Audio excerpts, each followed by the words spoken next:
Bom, pessoal, então, como eu vinha falando, né, hoje a gente vai dar início oficialmente ao nosso assunto da NP2, que é o princípio dos trabalhos virtuais. A gente vai comentar um pouco sobre o PTV. E antes da gente começar a conversar sobre o PTV em si, eu queria só relembrar com vocês rapidinho, né, a origem do PTV, a origem do princípio dos trabalhos virtuais, que ela vem lá da resistência dos materiais, né, quando vocês estudam trabalho e energia de deformação. Como todo mundo aqui deve lembrar, trabalho é uma grandeza, né? O trabalho é dado pelo produto vetorial da força vezes o deslocamento, e ele é dado em joules, né? É uma energia. Então, o trabalho ele é uma energia. Logo, o princípio do trabalho virtual ele é um princípio que tem origem lá no princípio da conservação da energia, e ele é um princípio que usa a energia, né, para determinação de esforços e deslocamentos. Até então, todos os métodos que a gente estudou para determinar esforços e deslocamentos em estruturas, a gente obteve, né, essas respostas, esses resultados, a partir de um equilíbrio de forças e momentos que eram atuantes no corpo. E aí a gente utilizava as equações da mecânica clássica, né, equações somatório das forças em x, em y e somatório dos momentos em z igual a zero, e encontrava tudo que a gente precisava saber, que era o quê? Esforços e deslocamentos das estruturas. À medida que a gente vai aumentando a complexidade das estruturas, no que diz respeito a carregamento, a geometria, também as condições de contorno, né, do problema, é conveniente que a gente recorra a métodos que são baseados aí, né, no equilíbrio da energia que gere toda a estrutura, para que a gente consiga determinar a resposta da estrutura, né, ao carregamento externo. Então, assim, a gente acaba sendo fundamental que a gente relembre, né, os conceitos de trabalho e energia, para que a gente possa entender a mecânica da coisa, né? Então, lá em resistência dos materiais, vocês fazem um estudo do que é o trabalho externo, né, de uma força, do que é a energia de deformação, né? Como eu falei, o trabalho ele é o produto da força vezes o deslocamento, né? Então, uma força ela só realiza trabalho quando provoca um deslocamento no corpo na mesma direção que a força é aplicada. A gente tem também a energia de deformação, né? Que é quando a gente tem cargas aplicadas no corpo, essas forças, essas cargas, né, elas deformam o material.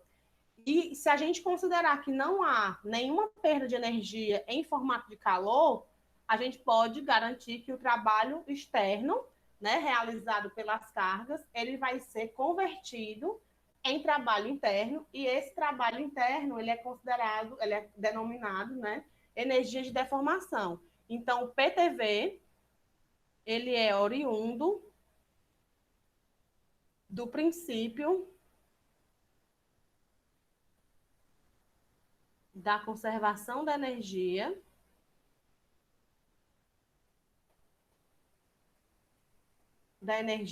né, que diz que o trabalho das forças externas ele vai ser convertido em trabalho das forças internas, né, em trabalho interno, que a gente chama de energia de deformação. Lá na resistência dos materiais, se eu não me engano, a gente chama a energia de deformação de U, né? Então, essa energia ela fica armazenada no corpo, né? E ela é provocada aí pela ação de tensão normal ou então da tensão de cisalhamento. E aí ela, dependendo de como ela é aplicada, né, ela vai depender aí do esforço a que ela está associado para ser calculado.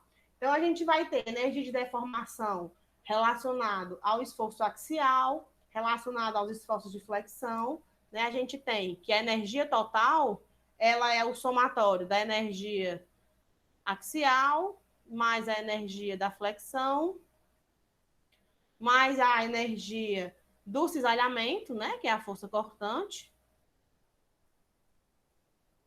mais a energia aí dos esforços de torção, né, caso existam. Então, a gente tem que ter aí isso em mente, né, e lembrar sempre que quando a estrutura ela está no seu regime elástico, né? E se a gente desprezar a dissipação da energia por meio de qualquer calor, plasticidade, reações químicas, né, etc., toda a energia mecânica que há naquele corpo, então ele vai se conservar, né? Ela vai se conservar de tal forma que o trabalho realizado por todas as forças externas que atuem sobre uma estrutura seja convertido em energia de deformação, né? Na energia total de deformação. Isso é o princípio da conservação da energia.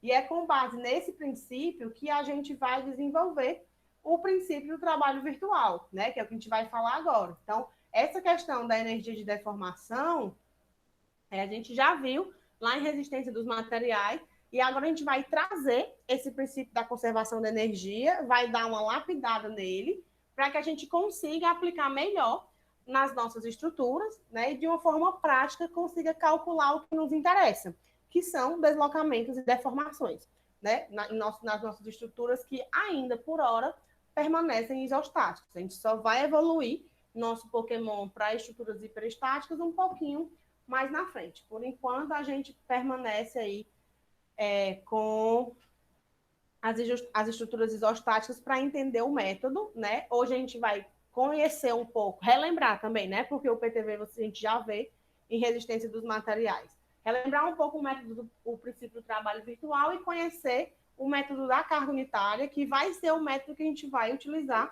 para calcular os nossos deslocamentos e rotações aqui nas nossas estruturas.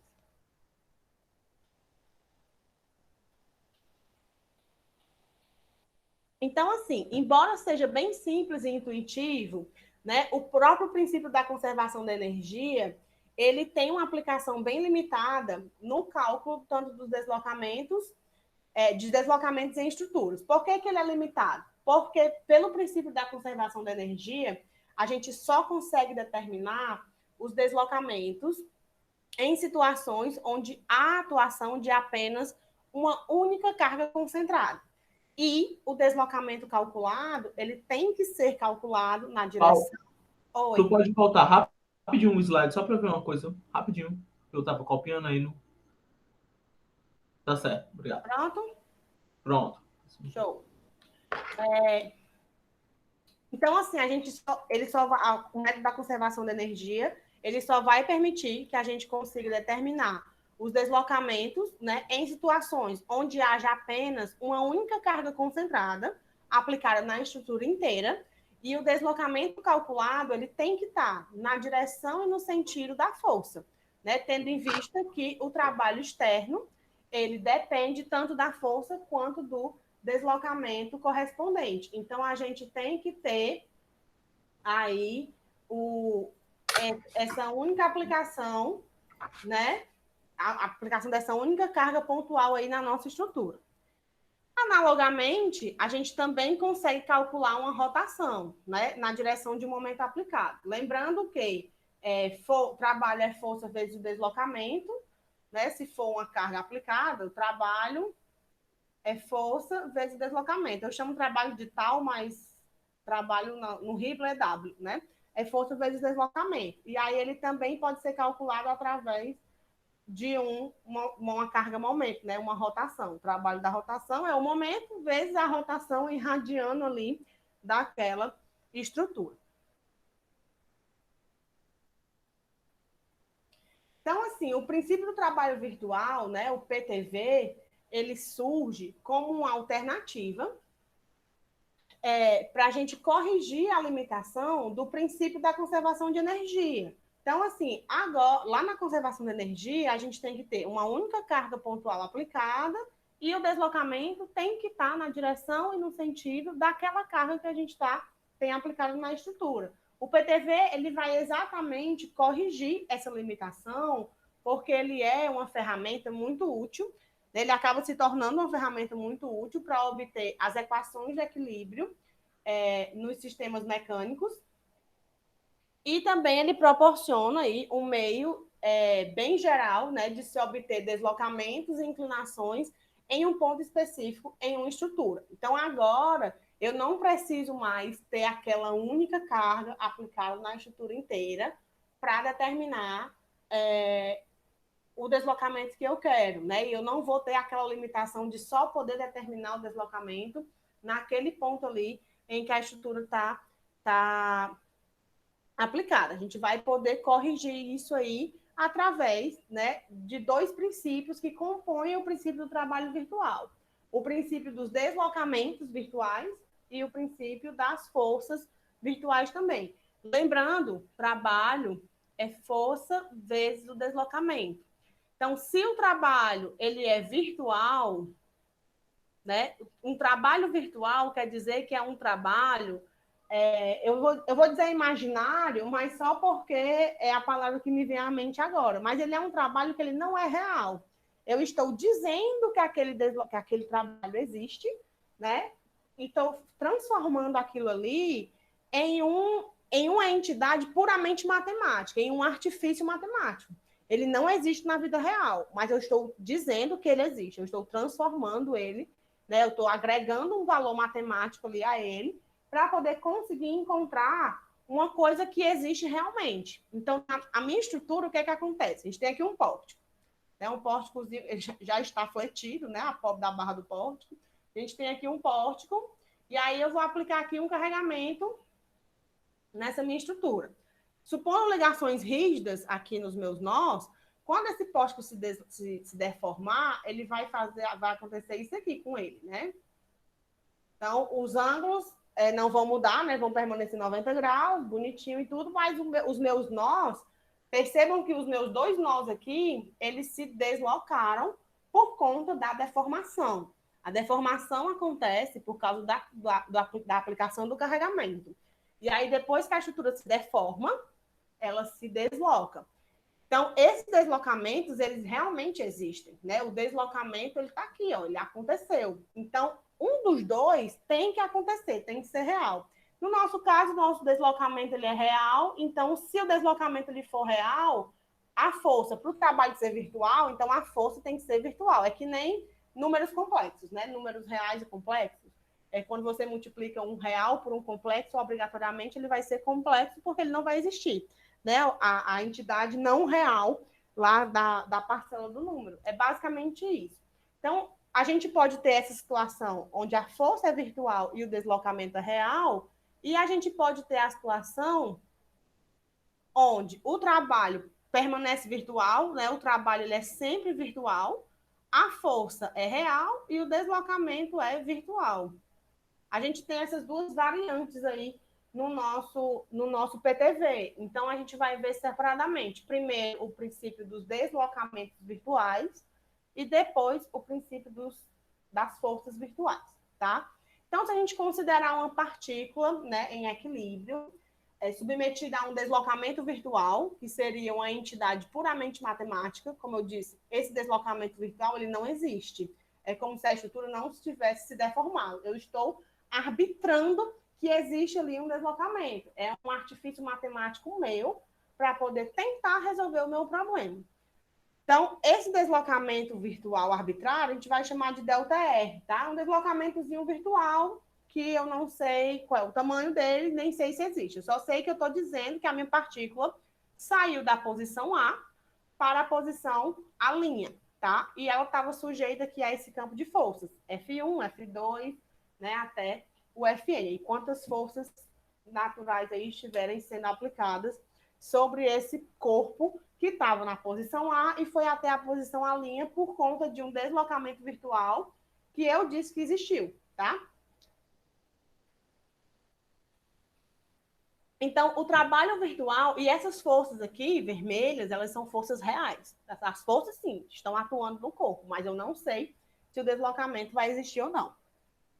Então, o trabalho virtual, né, que vai ser realizado por essas forças atuantes aí, trabalho é força vezes o deslocamento. Se eu tenho uma série de forças aplicadas em um mesmo corpo, eu pego todas as minhas forças e multiplico pelo deslocamento que aconteceu. Então, no fim das contas, eu tenho uma resultante das forças atuantes no corpo. E essas forças, elas são reais, né? A resultante ela é uma força real, o deslocamento ele é virtual, por consequência, o trabalho também vai ser virtual, certo? Então, o trabalho vai ser igual ao resultante das forças, né, vezes o deslocamento. Sempre trabalho é força vezes deslocamento, né? Assim como a gente aprende desde lá na Física 1, né? Trabalho é força vezes deslocamento. Então, assim, se a partícula, né, se a nossa bolinha verde lá, ela estiver em equilíbrio, então a resultante das forças ela é igual a zero. Porque vou ter força para cima, uma força igual para baixo. Né? Então, elas vão se anular. Uma força para o lado, outra força para o outro, então elas vão se anular. Tanto ela pode estar em equilíbrio dinâmico, como ela pode estar em equilíbrio estático. De todas as formas, a força resultante ela é igual a zero. Então, se a minha força resultante ela for igual a zero, o trabalho virtual que é realizado, ele também é nulo, porque eu vou ter o zero multiplicado por um deslocamento aí que eu nem sei quanto é, mas não me interessa. Se a força é zero, o trabalho é zero. Então, assim, de acordo com o princípio do trabalho virtual, se o trabalho virtual for nulo para todos e quaisquer deslocamentos virtuais admissíveis, então o sistema ele está em equilíbrio. Então, não importa o deslocamento que eu admita. Se a minha resultante ela sempre for zero, se a resultante das forças sempre for zero, o meu trabalho sempre vai ser zero. Então, o meu trabalho vai ser nulo, logo o meu corpo, a minha partícula, ela vai estar em equilíbrio. Então, os deslocamentos virtuais em si, eles não estão relacionados, tá? Não estão relacionados às forças atuantes, né, no corpo e nem aos deslocamentos reais do sistema. Então, simplesmente eu não tenho como relacionar esse deslocamento virtual nem com as forças que atuam, nem com os deslocamentos reais do meu sistema, tá? Mostrando isso em corpos deformáveis, a gente tem aqui a figurinha, né, da molinha fixa, aqui é a partícula, a mola indeformada na posição A, aqui é a mola deformada, né, e a mola um pouquinho mais deformada. Então, o que é que a gente tem?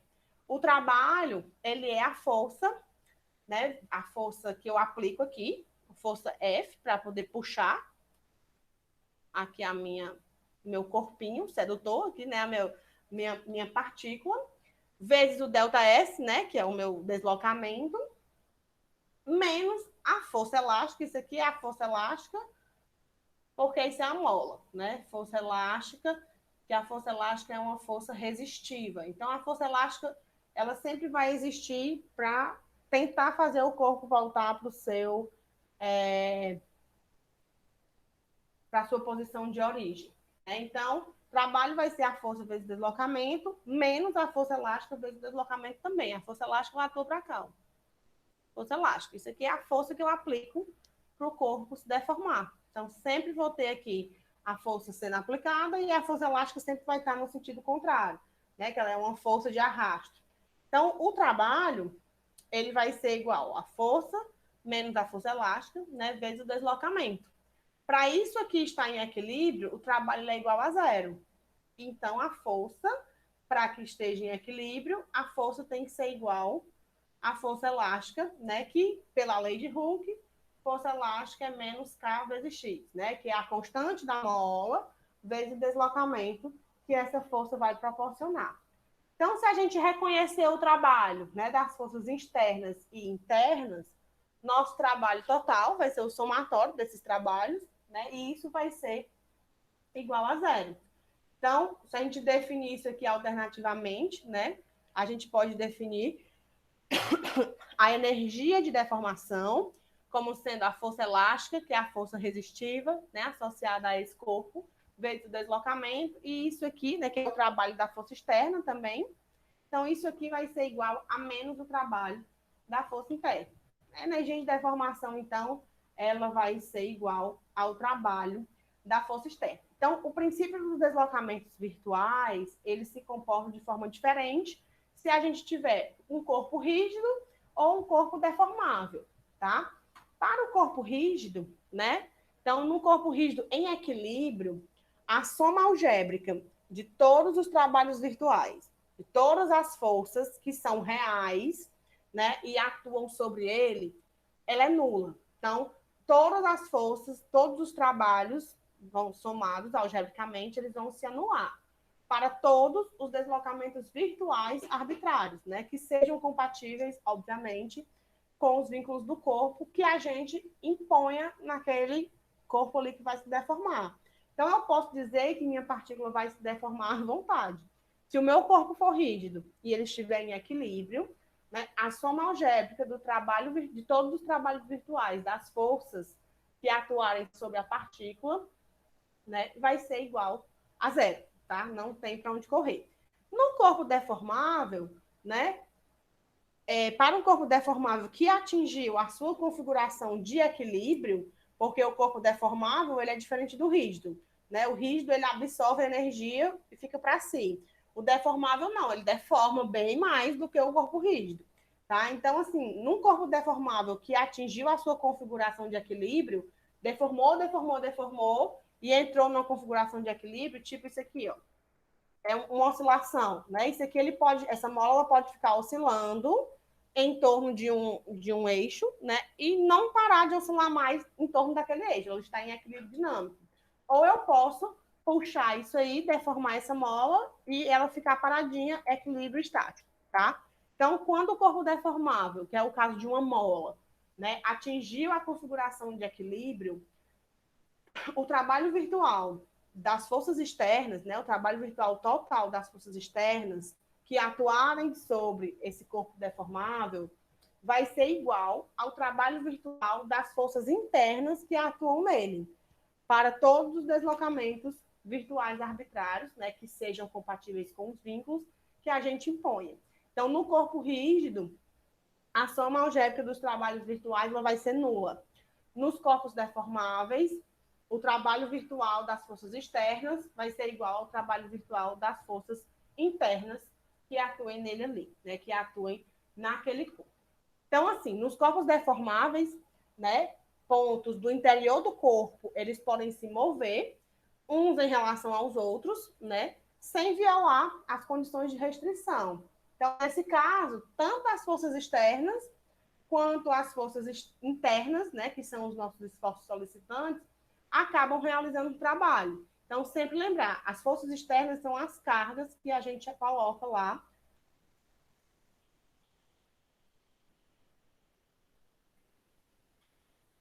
São as cargas que atuam na estrutura. E os esforços solicitantes são os esforços que a gente conhece. Normal, momento fletor, força cortante e momento torsor, né, no caso da grelha. Então, toda essa galera aí vai realizar trabalho, obviamente, dependendo da estrutura que a gente estiver estudando. Né? Não adianta a gente achar que em uma treliça vai surgir uma torção. Não, a gente já estudou todos os tipos de estrutura e a gente já sabe quais são os esforços internos, né, preponderantes ali em cada tipo de estrutura que a gente já estudou. Então, a gente vai considerar, né, a força e as tensões, aqui no caso, sistema de força A, né, com campo de força externas FA, e as tensões internas sigma entre si. E também a gente tem, né, a configuração da deformada B, com o campo de deslocamentos externos, DB, e as deformações internas, εB, compatíveis entre si. Então, quando a gente aplica uma carga, né, num corpo, a gente vai ter deformação de deslocamento. Então, a força, o campo de força, vai causar tensões internas ali. E o deslocamento externo dos pontos vai causar uma deformação interna dentro daquele corpo. Alguém quer perguntar alguma coisa?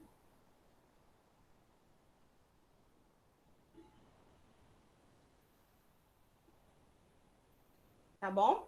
Então, a gente tem que sempre lembrar disso, né? A força vai causar tensões internas e a deformação, o deslocamento vai causar deformações internas ali que são compatíveis entre si dentro daquela estrutura, dentro daquele corpo deformado, tá bom?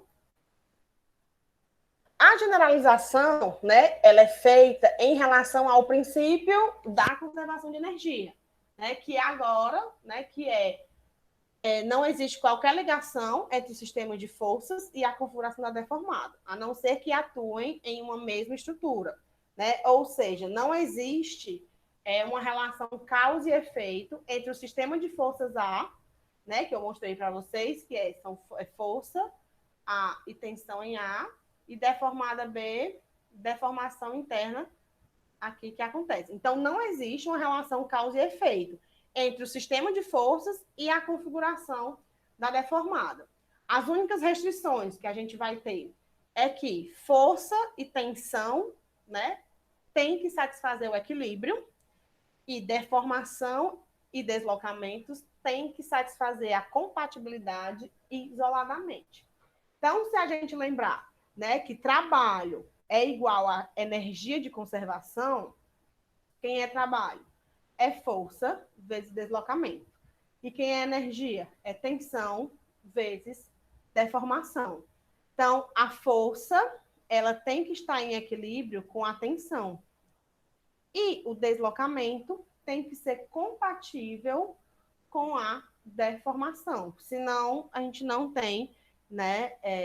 Senão, nada feito. Então, o sistema ele tem que estar em equilíbrio e a gente tem que garantir a compatibilidade dos deslocamentos, né? A compatibilidade dos deslocamentos e das deformações.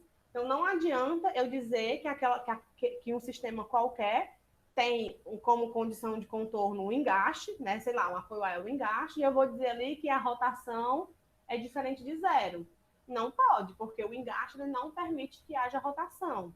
Assim como se eu tiver um apoio de segundo gênero, eu vou dizer que a rotação ali ela é nula. Estou mentindo, né? Porque eu vou ter uma rotação, eu vou ter um deslocamento ali radial, na direção radial, então eu tenho que ter a compatibilidade ali acontecendo naquele ponto. Assim como no centro da minha estrutura, eu vou ter uma maior deformação, né? Eu vou ter um maior deslocamento e eu não vou ter rotação nenhuma.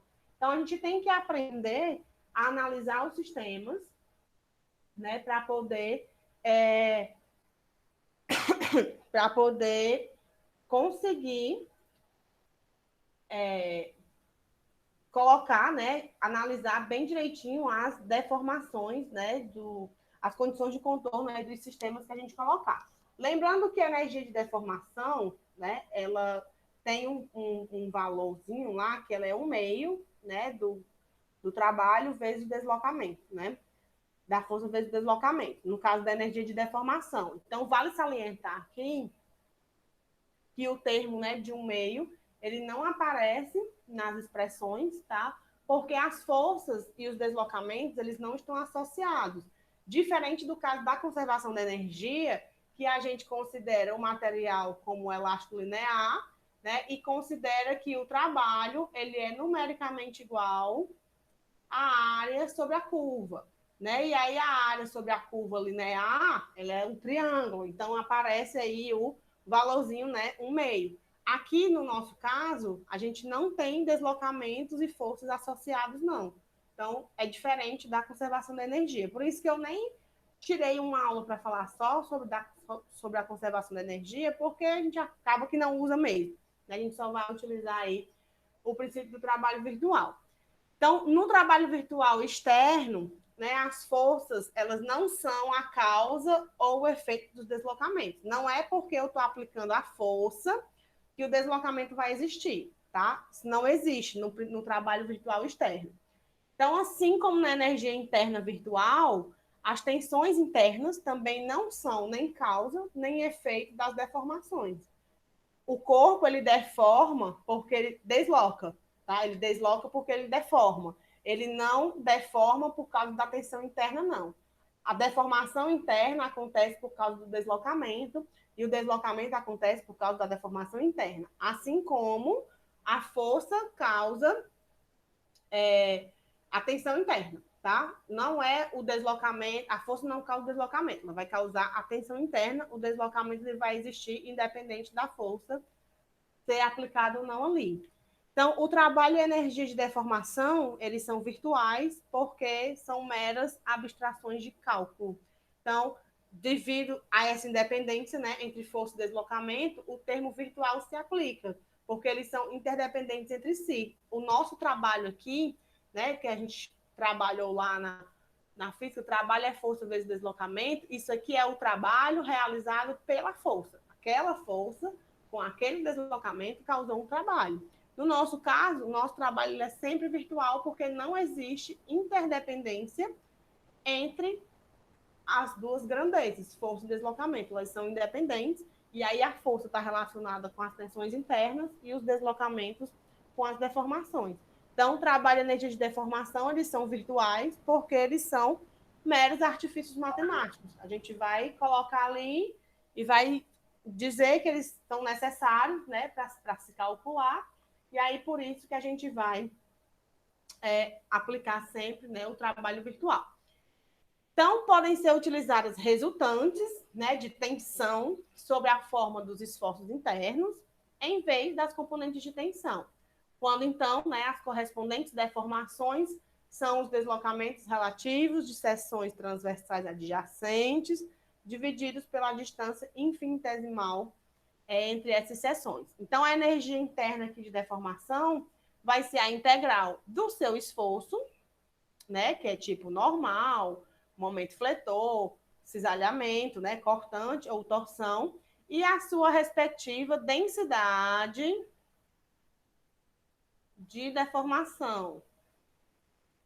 Isso aqui são as densidades de deformações. Aí, densidade de deformação axial, densidade de deformação de flexão, né, porque é o que está relacionado ao momento fletor, densidade de deformação cisalhamento, de cisalhamento, e a densidade de deformação de torção.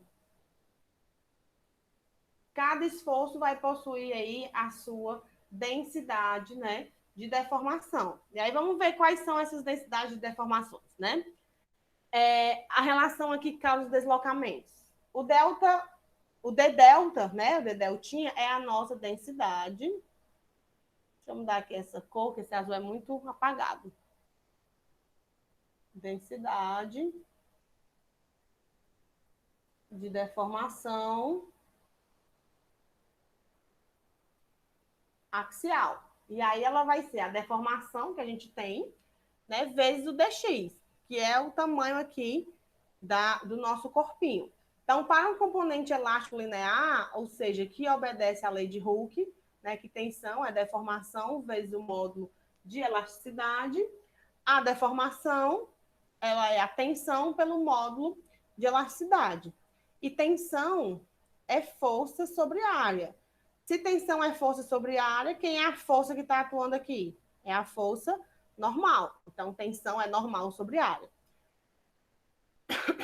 Então, se a gente substituir esse normal sobre área aqui, vem aqui, ó, nossa densidade de deformação axial, ela vai ser função da normal, dividido pelo EA, vezes dx. Então, o N aqui é o esforço normal, que a gente já sabe como determinar, né, dependendo do corpo. E a esse EA aqui, nós vamos chamar de módulo de rigidez axial, que nada mais é do que uma rigidez associada ao esforço normal, tá? E a rigidez associada ao esforço normal inclui ali a área da seção transversal e o módulo de elasticidade. Isso aqui para a força normal. A gente tem também esse mesmo efeito para o momento fletor. Só que aqui o dθ é uma densidade de deformação da flexão, né? E aí a gente vai ter o dθ vezes o c, né, que é a distância aqui, vai ser igual a deformação vezes o dx. Mais uma vez, comportamento elástico linear, né, a gente tem que a deformação é a tensão sobre o módulo de elasticidade. Mas quem é a tensão relacionada ao momento fletor? Tensão é MY sobre I, né? Que aqui o Y, que é a distância, eu chamei de C, tá? Então, MC sobre I, né? Que é o momento de inércia. Então, o nosso deteta aqui vai ser M, né, sobre o EI, né? Então, aqui o MC sobre o EI é a nossa tensãozinha, e aí a gente transforma isso aqui só para a função do momento fletor mesmo, né? Aqui é o momento fletor.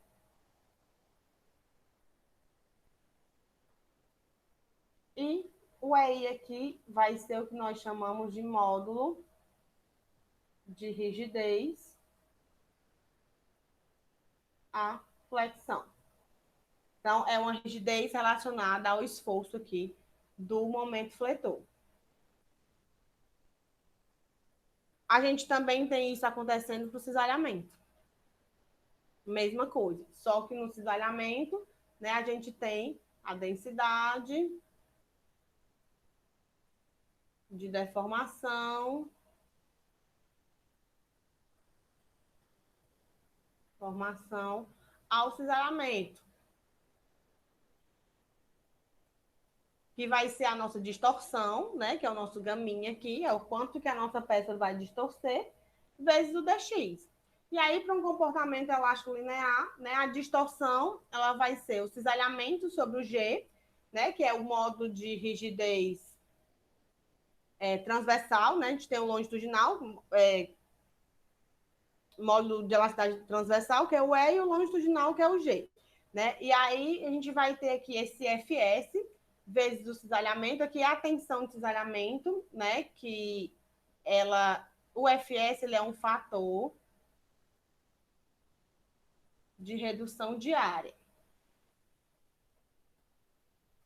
Por que a gente tem que fazer essa redução de área aqui no cisalhamento? Porque a tensão de cisalhamento ela atua nas bordas, tá?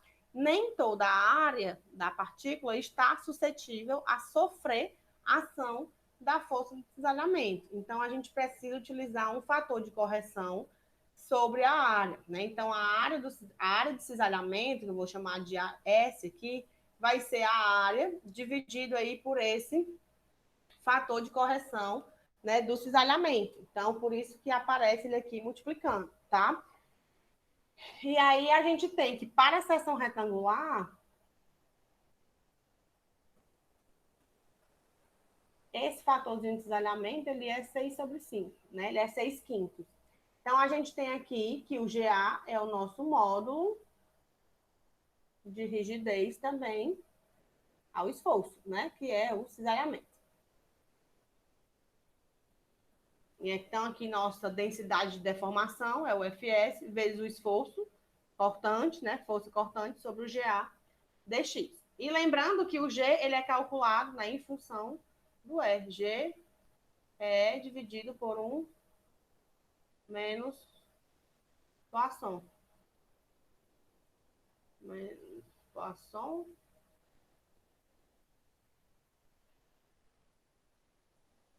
Depois eu vou olhar para vocês bem direitinho como é que a gente calcula o G, tá bom? Que agora me fugiu aqui totalmente da cabeça. Deixa eu olhar aqui rapidez.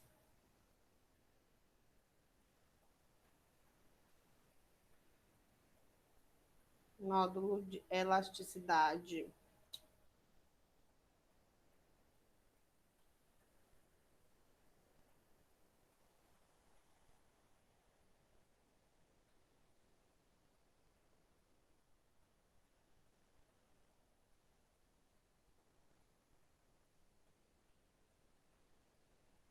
Não, longitudinal.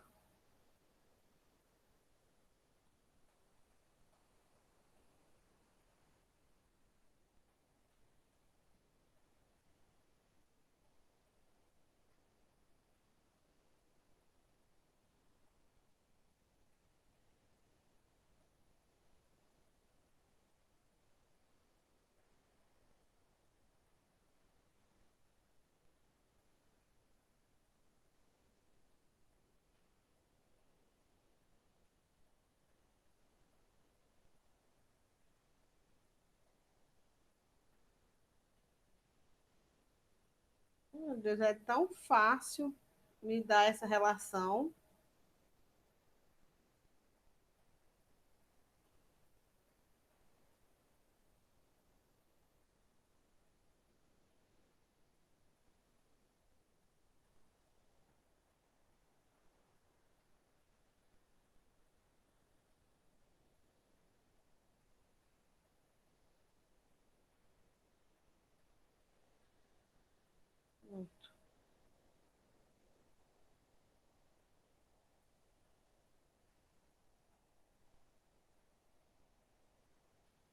Volto já nele aqui, tá? Vamos seguir em frente. Então, a gente tem também isso aqui para torção acontecendo, né? Relação de causa e deslocamento para torção. A gente tem a densidade de torção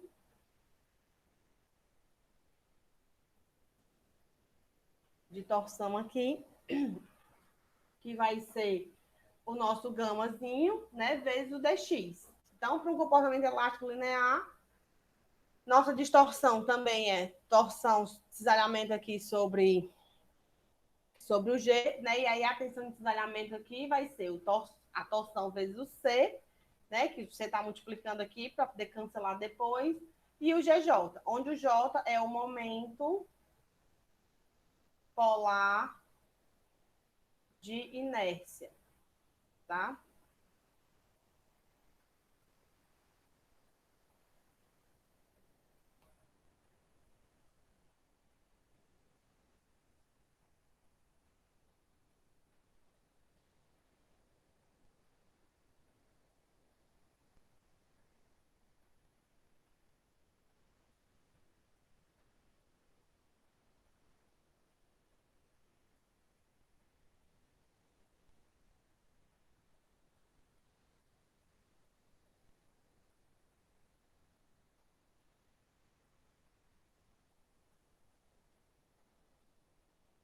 É o módulo polar de inércia. E aí a gente tem a densidade aqui de torção, né? Densidade de deformação, a torção, e o GJ a gente chama de módulo de rigidez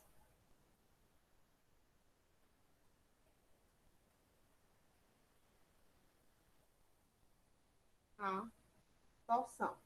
E aí a gente tem que o G, ele é o E dividido por 1 mais Poisson mesmo, né? Onde o coeficiente de Poisson, eu já estava com isso na cabeça e não sei porque eu fiquei aqui com dúvida. Acredito que seja isso mesmo.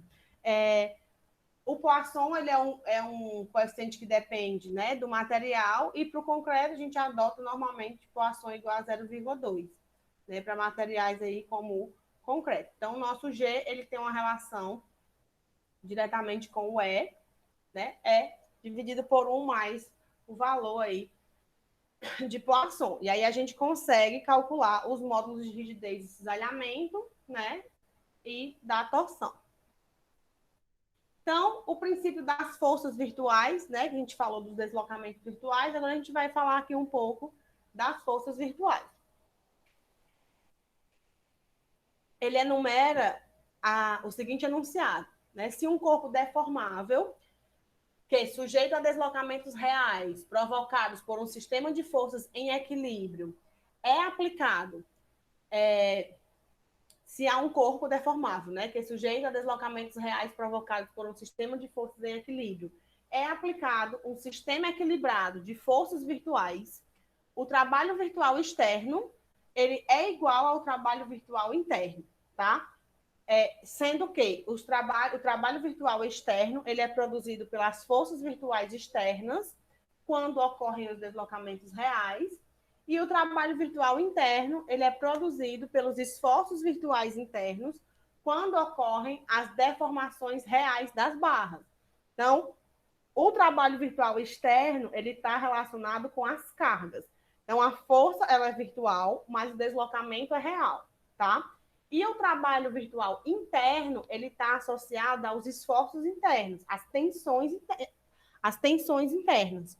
E aí ele acontece, né, quando ocorrem as deformações nas barras, tá? Lembrando que o trabalho, né, força vezes deslocamento, nesse caso, o nosso deslocamento é real e a força é virtual, tá? O trabalho é virtual de qualquer forma porque ele é um artifício matemático. Então, a força é virtual e o deslocamento ele é real. O trabalho da força externa é por causa da força e o trabalho da força interna ele é função das tensões, né, e das deformações.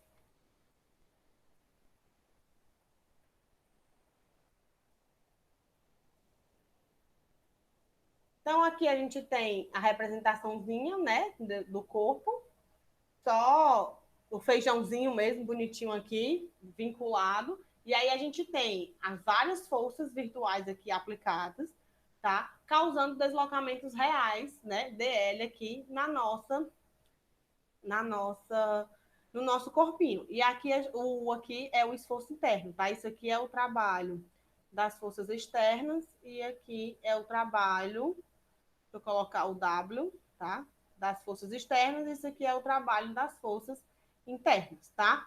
Forças externas aqui é a carga, ó, que está aplicando, né, para um deslocamento que é real, e as forças internas aqui são as forças axiais aqui e o deslocamento axial também, que é virtual, né? Quem é real aqui é esse deslocamentinho aqui, ó.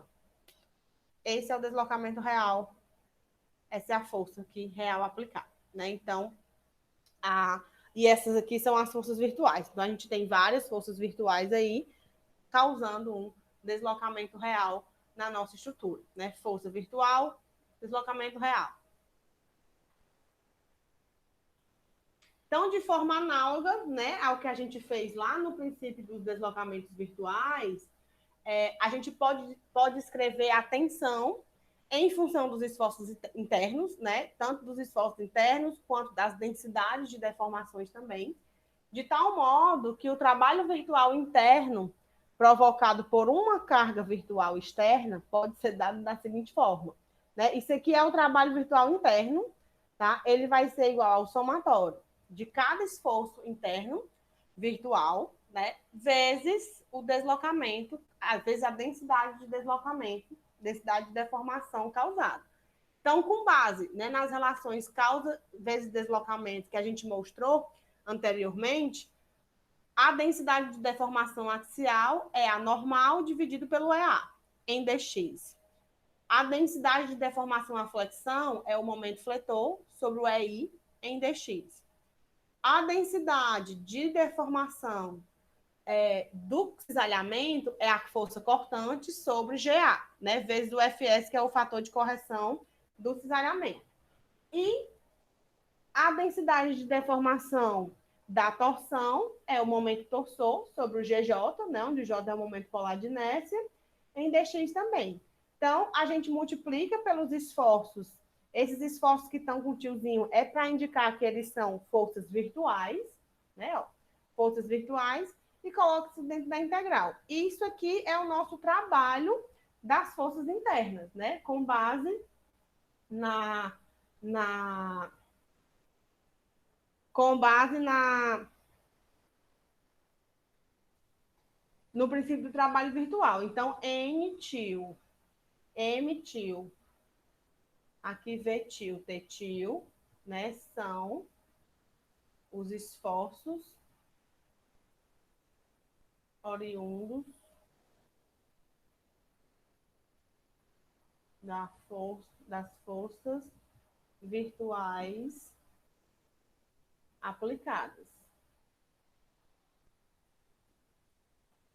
Certo? Isso aí é o que a gente vai ter aí nas forças virtuais. Então, se a gente considerar aqui essas estruturas abaixo, né, ó, a gente tem aqui a estruturinha com as reações de apoio e as cargas aplicadas, né, os deslocamentos que definem, né, a deformada da viga original podem, né, que é essa viga original A aqui, isso aqui é a B, tá?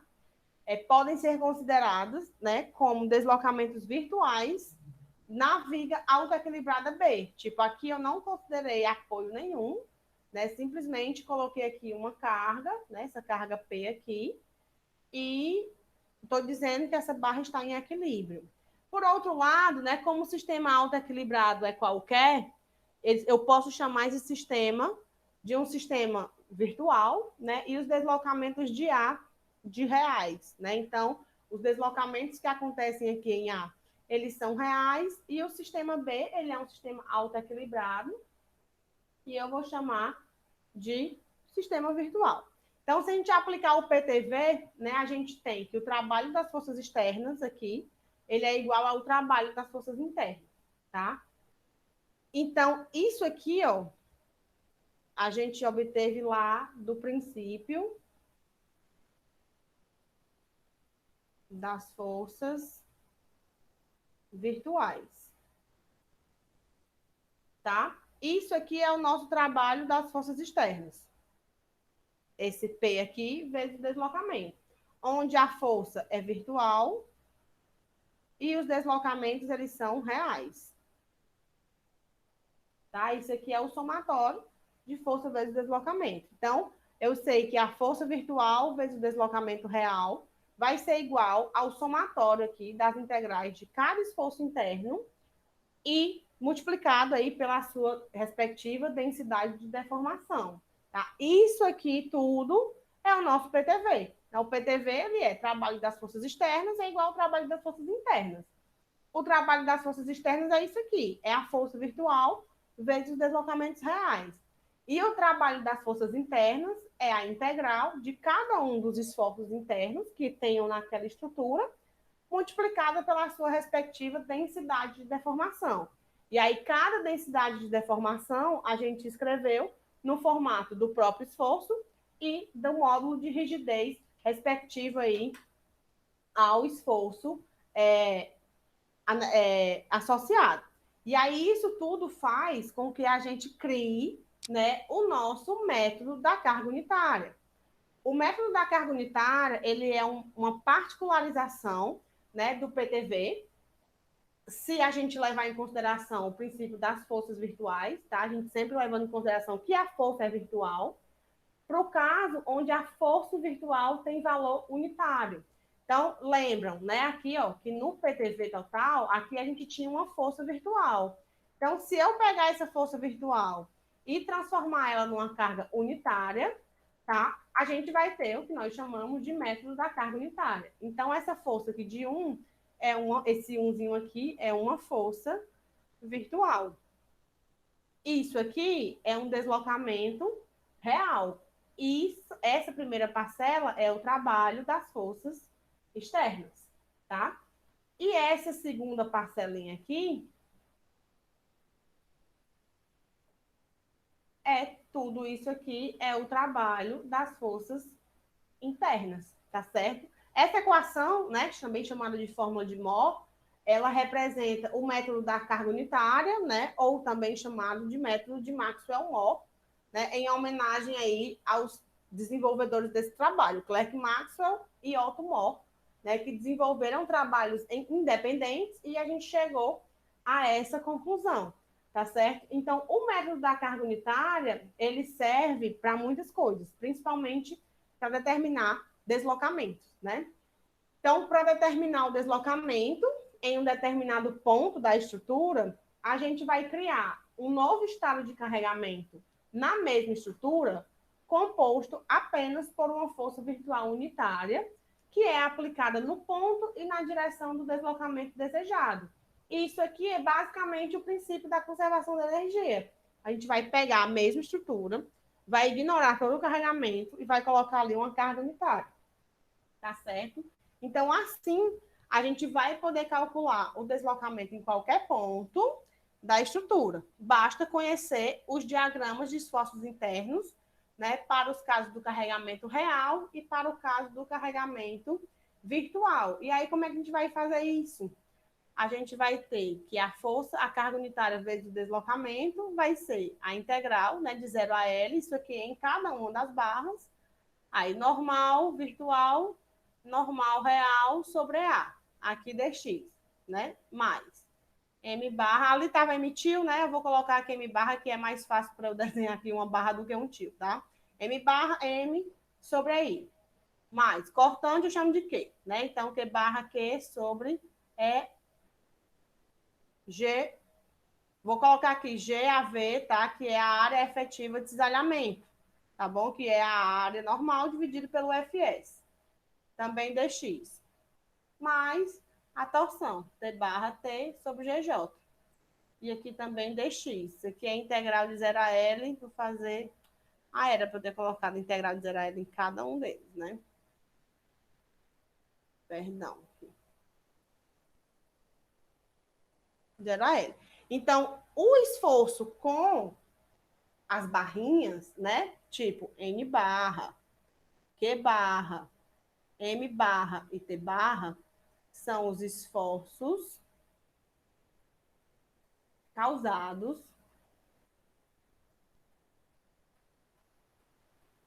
pela carga unitária.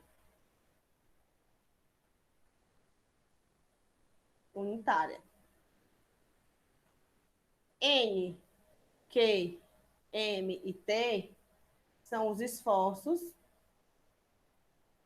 causados pela carga real. Então, olha o que nós temos aqui. Olha a preciosidade que a gente tem aqui. Quando a gente aplica uma carga unitária, a gente meio que traz de volta, né, o princípio da conservação da energia. E aí, quando a gente faz isso, a gente meio que mata toda a generalidade do PTV. Só que, quando a gente associa aos trabalhos das forças internas, cada trabalho da força interna vai ter um esforço associado.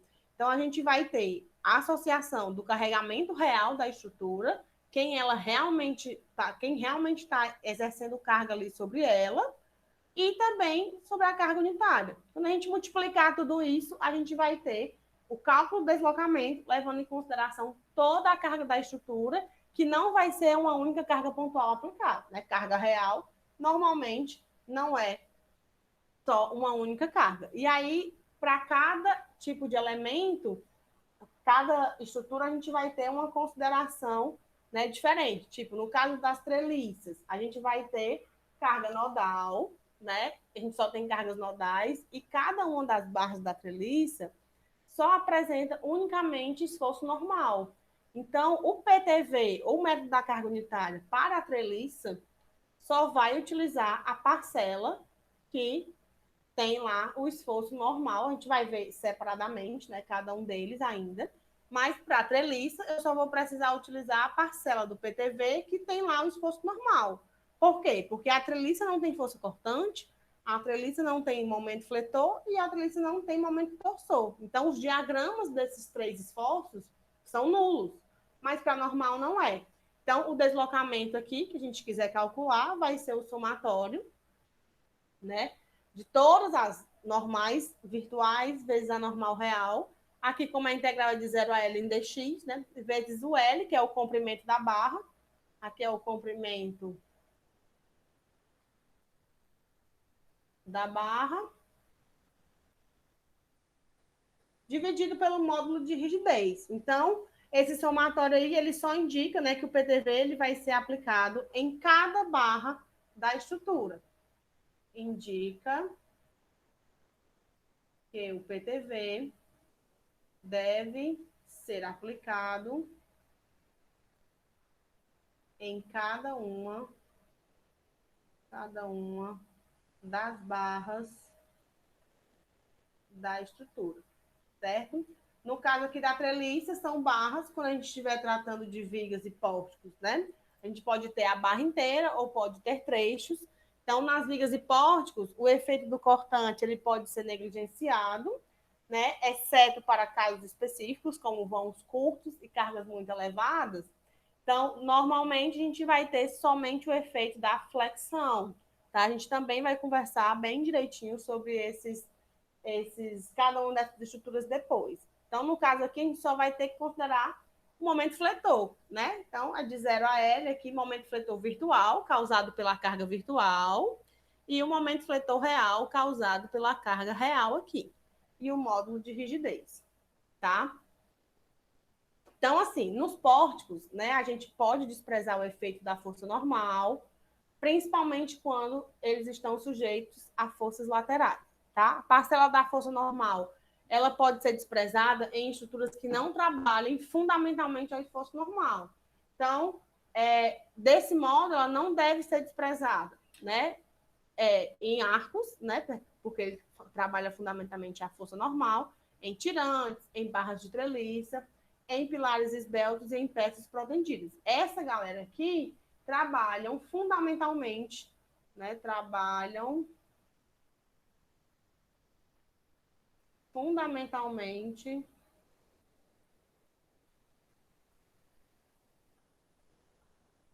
ao esforço normal. Então, nesse caso aqui, a gente não pode desprezar. Mas no caso do pórtico e da viga, a gente pode desprezar perfeitamente. né? Então, assim, como as forças virtuais elas são independentes das condições de apoio da estrutura, desde que equilibradas, né? A estrutura em que a gente deseja calcular deslocamento, ela pode ser hiperestática e o modelo com a carga unitária, ele pode ser isostático, tá? Obtido aí pela retirada, né, do vínculo dos vínculos aí superabundantes da estrutura hiperestática. Então, aqui é o primeiro exemplo que eu vou resolver com vocês na próxima aula, tá? Não vou resolver hoje. Vou deixar aqui para vocês treinarem em casa, né? Qualquer coisa. A metodologia do método da carga unitária é muito simples, né? A metodologia de resolução.